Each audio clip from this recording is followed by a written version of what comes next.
ఎవరికి ఇది నేను అందుకే నాకు మా నాన్న దేవుడండి. ఈరోజైతే ఏదైతే చూస్తున్నారో మా నాన్నని, ఇది మా నాన్న కాదండి. నేను అబద్ధాలు ఆడేవాడిని కాదు. నా గురించి మీరు ఎవరినైనా ఎంక్వైరీ చేసుకోండి, నా ఫ్రెండ్స్ని అడగండి. నాకు చిన్నప్పటి నుంచి ఉన్న స్నేహితులు ఒక్కొక్కరు వేరే వేరే వృత్తిలో ఉన్నారు. వాళ్ళు సొంతంగా కాళ్ళ మీద కష్టపడిన వాళ్ళే అండి.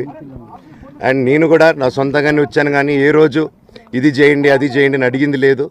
అండ్ ప్రతిదీ నేను సాయంత్రం వచ్చి మీకు ఎక్స్ప్లెయిన్ చేస్తాను. దయచేసి కోఆపరేట్ చేయండి. థ్యాంక్ యూ మీరు అందరూ ఉన్నందుకు.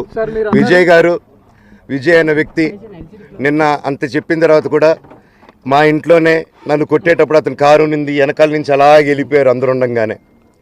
మీరు అతని కారు నంబరు, అతని సిగ్నల్ని దయచేసి ట్రాక్ చేయండి. అన్ని కంప్లైంట్లు పెట్టిన తర్వాత కూడా మా ఇంట్లో ఎందుకున్నాడు ఆ దొంగ? మీరు దయచేసి ఇది ఇమీడియట్గా చేసుకోండి. నేను సాయంత్రం లోపల ఒకసారి